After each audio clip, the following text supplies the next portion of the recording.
今天啊，咱们来聊一聊法轮功。前几天啊，就春节的时候，法轮功的这个大师啊，李洪志啊，就发了一道神谕，说中国的新冠疫情啊，已经死了4亿人。过去3年啊，在整个疫情结束之后啊，要死5亿人。这个不是李洪志啊第一次针对中国的疫情啊的死亡人数下断言。上一次 SARS 的时候，李洪志就说啊，中国已经死了2亿人。你看到了吗？这个李洪志大师的眼中啊，中国的2次疫情已经死了已经死了6亿人，一共要死7亿人，全中国一共加起来只有14亿人啊。在李洪志大师掐指一算，一半的人呢已经死于这2次疫情了。这个数字一出来啊，应该说在这个舆论圈里头引起了轩然大波啊。但是我看法轮功的那些媒体啊，还包括一些法轮功的弟子啊，都在网上替李洪志大师来辩护。我看他们那个辩护逻辑啊，基本上就那么几条，说是上海市啊，这个户口信息前一段时间在网上泄露出去了，一共是9.3亿份，那14亿人口，你这只有9.3亿份信息泄露出去了，那差额哪去了？差额就都死了。还有人用那个易富贤的那个模型算了一下，说易富贤说中国现在只有12.7亿人，那你中共你公布了是14.1亿人，那差额哪去了？差额也死了。所以这么一算，你看这4亿人，就基本上就是数字是可信的啊。这法轮功应该说对中共的各种各样的数据啊，不是第一次搞了。他还说这个中共这个退党的人，这个退团的人和退少先队的人有4亿多人。我看他们在全球各地还搞游行庆祝全中国人呐退党退团退少先队超过4亿人，他妈搞得非常精确啊，说是这个4亿3635万715，哇，这个很精确呀。后来我就看了一下他们这个网站啊，这3退的网站怎么统计的。我看完之后我也觉得挺有意思的，挺可笑的啊。这个等一会儿咱们再聊啊。今天我想聊一聊我在过去啊跟法轮功打过的几次交道啊。应该说我上大学的时候啊，就上个世纪80年代，正好赶上中国的气功热。当时有一个气功大师叫严新，这严新呢有一个非常厉害的这个招法，就是他可以用身体来导电。就是你这有个电灯是吧？这电灯之后，这电线断了哈，他这个手抓着电线，这个手呢摸着那电门，然后那灯就亮了。当时在电视上放出来之后，杂志上播出来之后，那大家都惊为天人呐。据说严新当时是经常出入中南海啊，经常给党和国家领导人发功。后来我们上学的时候呢，校园里头有各种各样流派的这种气功协会啊，领着大家一起练气功。我们班上就有一个女孩子，长得还挺好看的，她就练气功。然后呢，有一次啊，她带我去参加他们气功协会的这个活动。这个气功协会的活动在我们武大的一个阶梯教室里，阶梯教室前面讲台那地方也是2个学生啊，但是属于那种练功练到一定层次的那个学员，而这底下坐在那个台阶上的，坐在这个座位上的都是那种普通的学员，还包括像我这样的，就是属于可能感点兴趣到这个地方来看一看的人啊。然后这2个学生就在台上开始带着大家一开始练功啊，闭着眼睛啊，呜放着音乐，然后他就说让宇宙的甘霖冲刷我们的身体，就这样。然后就这很神奇的事情啊。然后我就看有的那个学生啊，就从自己的座位上就站起来了，站起来之后就跑到前排啊，前排之后就开始趴到地上就开始磕头，使劲的磕啊，磕的过程中间脑袋我看都要出血了，然后给人感觉好像就不受意识控制了。我们班的这个女同学啊，然后呢她也就站起来了，然后手舞足蹈就到前排啊。我当时看的这个就是不可思议啊。我事后想啊，他们这些行为应该是可能是医学上就是半催眠状态，所以他那个意识跟行为之间已经不受自己大脑的控制了。我这个人可能是属于那种外界暗示啊，这个接受能力比较弱的，所以呢我这个就很难进入这种状态。所以我当时看的这些人都进入到了那样一种半催眠的那种状态之后啊，我呢眼睛瞪得老大啊，左看右看的，觉得特别稀奇啊，然后还觉得还挺有意思的。像我这种人可能就属于人家气功大师里头看来不可救药的，因为你进入不了那种状态嘛，是吧？我们大学同学里头还有一个人因为练气功啊，就最后精神失常了。他是我化学系的同学，他呢其实当时很聪明，是湖南他们那个县的高考状元。考到化学系之后没多久，也赶上这气功热啊，他就开始练气功。后来他硕士毕业之后，他导师还给了他一笔钱，让他去上海啊去创立了一个公司。那个时候很流行嘛，高校的那些毕业生下海创业。他到那个地方呢，也没干几天，还是迷恋于练气功。最后他就独自一人到新疆的天山上去拜师。那个时候不是武侠小说流行吗？那些高人，世外高人，一般都住在天山上，是吧？实际上天山上住上基本都是流浪汉。他到天山去了几个月之后啊，回到北京，我还见过他一面，他就觉得他自己的神功附体了，确实境界跟一般人不一样了，说话呢举止投足啊，感觉啊都跟过去都不太一样了。后来他就练功练到什么程度了？就精神失常了，完全精神失常了。然后后来就一直住在家里头，然后突然有一天的时候呢，就是很多年前了，他就从家里走失了。这一走失就是10几年的时间。后来呢，他是在贵州还是广西的某一个地方非常小的一个镇上被人发现了，最后呢联系到他们家，他们家才把他接回去。他这10几年，他从湖南怎么去的这个贵州，没有人知道。他呢这流浪的这10几年是怎么过来的，也没有人知道，就在外面流浪。现在呢，他依然是在自己家人的看护下啊，就是生活完全不能自理，应该说是非常悲哀的，就是因为练气功。所以那个时代的那种气功热啊，在我看来确实是害了不少人。那个时候的气功啊，大概分为这几大流派啊，一派呢叫香功，最早出来的，后来第二派呢叫中功，叫中华养生益智功，第三派就是这个法轮功。这中功的发明人呢叫张洪宝，河南洛阳人。无巧不巧，我大学毕业之后啊，就去了这个河南洛阳，在一个中专学校里当老师。当时洛阳大街小巷的人都在练这个中功啊。这中功啊分为几步功，1步功、2步功、3步功。你每练上1步功往上走啊，你得交钱。当时我们学校里头那些老师啊，也都热衷于练这个功啊。我们教研室的老师每天跟我讲，他说：“志安，你看见没？这手指头啊，我让这无名指要比这个食指要高，你看啊。”然后在我面前表演。然后他们天天练这个功啊，据说是，可以开天眼，2个眼睛之间练到一定程度，可以看在这个视线外面的东西，而且还可以这个隔着空间给别人诊断看病。我们当时那教研室有一个老师姓丁，是教哲学的老师。他有一天他就跟我讲，据说他当时已经练到了3步功啊。他说：“志安呢，你父亲现在麻烦了，为什么呢？就是在这个食管啊跟胃接口的这个地方长了一个东西。他呢练功之后看到了，他其实没见过我父亲啊。他说你带你父亲去查一下。这话吧说的我心里发毛。虽然我也不信他们这个功法，但是呢，你想想，有人跟你言之凿凿的讲你父亲哪个地方长了一个瘤子，你说你是不是也心里头挺犯这个嘀咕的，是吧？然后回家之后呢，我就跟我父亲说了，那我父亲一听就更紧张了，说那咱得赶紧去看呢。后来我就带着我父亲到医院去拍了个片子，当时还没有这 CT 啊什么之类的，就吃那个备餐，我现在还有印象，要拍片子，那备餐呢很不好吃啊，就硫酸贝啊，然后那个吃到嘴里头全是白的，然后在那里头拍片子，拍完之后呢，证明那地方啥也没有。这就是那个中华养生益智功。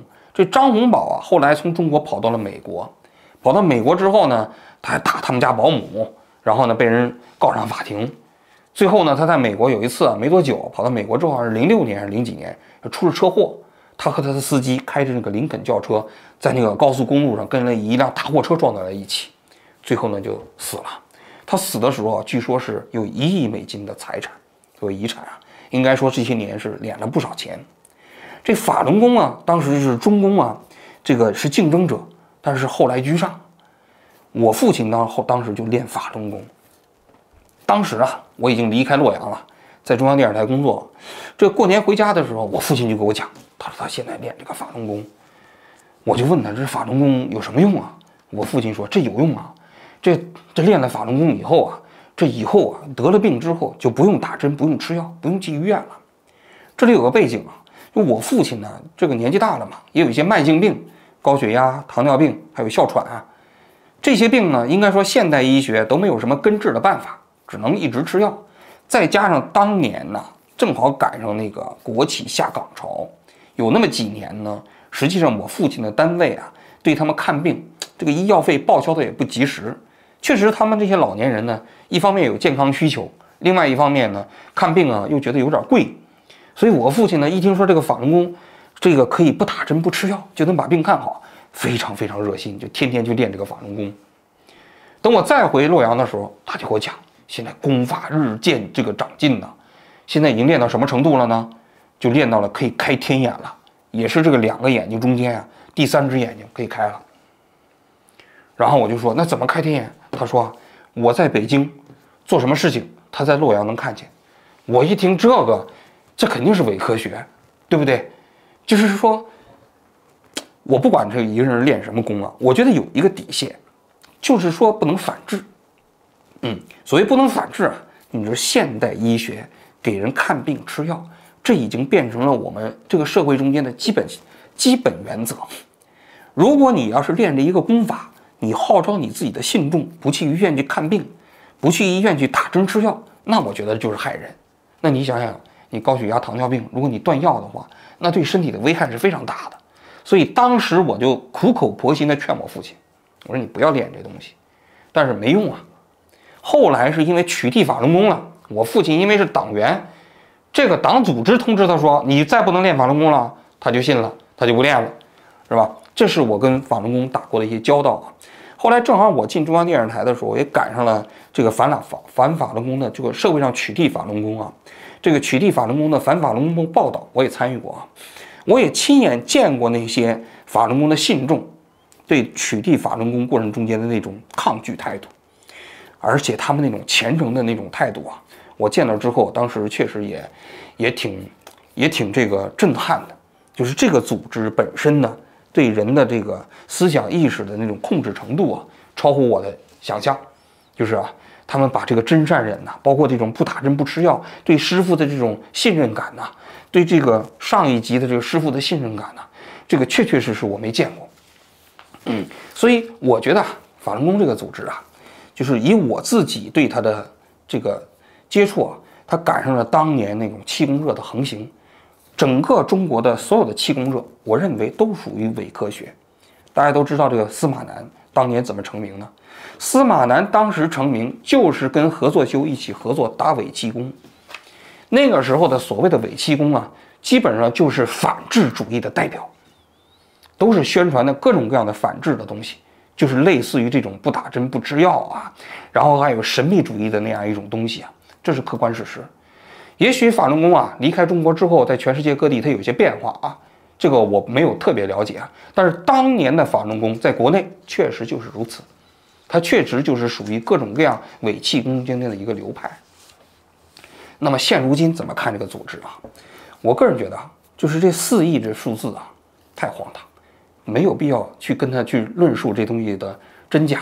为什么呢？因为其实啊，我们其实有各种各样的模型啊，可以推算出中国现在政府尽管它不公布这个数据啊，真实的数据啊，那么它的因为新冠疫情而死亡的真实数字，这是有很多的估算模型的。比如说最简单的方式，新冠疫情它的死亡率，它在不同的人群中间的死亡率啊，这个实际上在全世界各地都已经搞得清清楚楚了。基础数字就是1/1000，在那个疫情初期的时候，没有疫苗，医疗挤兑的情况下，在某些国家特定时段曾经达到过6/1000，这是最高了。我们就算顶了天了，就算是1%吧，就是10%，是吧？啊，就是10/10，这是最高了。而且这个数据在各个国家里都不是可持续性的，只是特定的阶段。我们就是按照这个数据这个上限来推断，全中国的因为新冠疫情死亡的人数的上限也不会突破1000万级，这是一个特别简单的这个算法，对吧？但你说这4个亿是哪来的？怎么算出来的？我不知道李洪志大师是用什么推算模型算出来的。我个人觉得，就这个数据本身，它侮辱人的智商。但是更可怕的是，就是这个组织啊，你看到了吗？李洪志说出来之后啊，所有的这些信众，也包括法轮功控制的那些媒体啊，都在为这个数字来辩护，没有一个人对这个数据本身呢提出质疑。那这个就不太正常，对吧？因为李洪志是什么？是他们这个法轮功里的神呢。神你是不能批评的，那跟皇帝一样啊，跟老毛一样啊。那老毛当时发一个最高指示，全国各地都是红宝书，是不是？那不是一模一样吗？就是在这个组织内部，你会发现呢，它其实是没有一个自由批评的声音的，而且是把李洪志定于一尊。他不管说的什么话，正确的还是错误的，不管是荒谬的，看起来还是非常离谱的，所有的这些信众都在为他这个数字辩护。要我说，这其实跟中共搞的那东西也是完全一样。你想想，共产党搞的不是什么？不是中宣部吗？中宣部发了一个指令之后，人民日报、新华社、中央电视台都按照这个指示去报道。那你想想，那现在法轮功的体系，他虽然没有掌握权力，但是这李洪志说了一句话之后啊，那法轮功的报纸、电台，包括这自媒体的这些人，不都是按照这样的一个模式、一个口径，共同来进行宣传吗？那这种做法跟共产党有什么区别啊？所以啊，我在那个推特上说过啊，我说我们这个舆论场啊，不仅仅应该反对拥有权力的专制者，还应该反对的是专制的逻辑。法轮功啊，它作为一个民间社团，在海外，它现在没有权利，确实如此啊。但是它在内部所运作的这个组织方式，跟中共没有太大区别。它实际上是一个专制的，内部本身它不是一个可以自由讨论的，可以对这个李洪志的言论呢进行批评的，进行辨析的这么一个组织。他把李洪志当作了神，就像当时那些红卫兵把毛主席当作红太阳是一样的，它就是一个专制性的组织。这是第二点。第三点，这个我不知道啊，就是这些人呢，他们是通过什么方式啊做到了这个步调统一？但是呢，让人高度怀疑啊，就在这个组织内部是有一定的行为控制的。要否则的话，你想想，他怎么可以做到？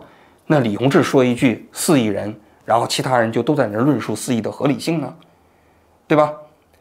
何况他们那个讲的那个4亿人退党退团，我还看了一下在全世界各地去游行，他那个网站我登录了一下啊，我觉得非常可笑。因为你只要在那个地方说我是哪的人，然后呢我们就退党了，我们就退团了，然后呢他就记录了，他还搞了一个非常精确的数字啊，就是4.3635.715人。我当时看着都觉得特别有趣，还统计曲线呢。那你想想，你没有事实核实环节，你没有最基本的身份核实环节，你这数据有任何可信度吗？那么这样的一个组织啊，为什么就是看起来这么荒谬的数字啊，他们就可以当做一个正经的事情，每天在这种宣传？这后面究竟有没有行为控制啊？我不知道，但是我高度怀疑，所以我个人觉得对这样的组织也要高度警惕。很多人都在讲啊，法轮功啊，它反共就属于同盟战线啊，反共这东西啊，因为这是这个共同目标。所以呢，对法轮功啊这个组织啊，他搞了这么荒谬的事情啊，大家也没有必要穷追猛打。我当然对反共不反共我也没有兴趣啊，但我个人觉得，用这样夸张的数据啊来洗脑啊，来在公共舆论场上正儿八经的传播啊，本身呢，对无论是对整个中国的这个舆论圈，还是我们海外的整个华人舆论圈，没有任何好处。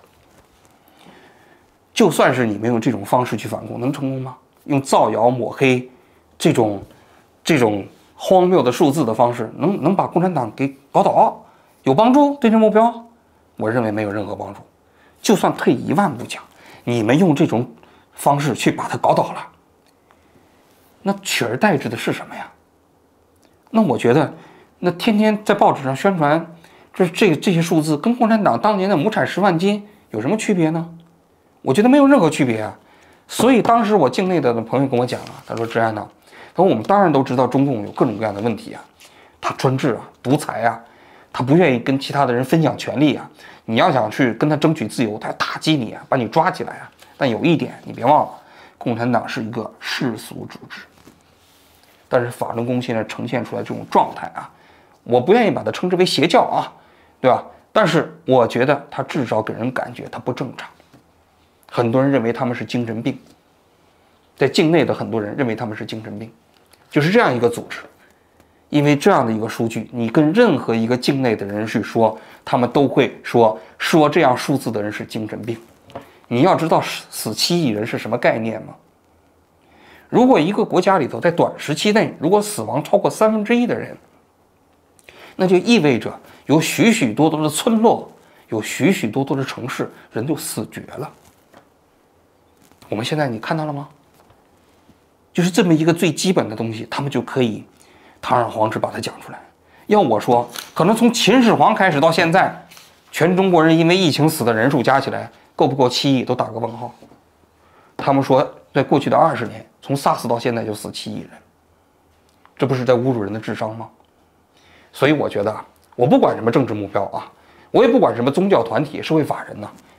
如果一个团体罔顾事实，就用这种造谣抹黑的方式去传播，试图输出自己的理念，我认为它其实对于这个社会来说就不是一种积极健康的力量。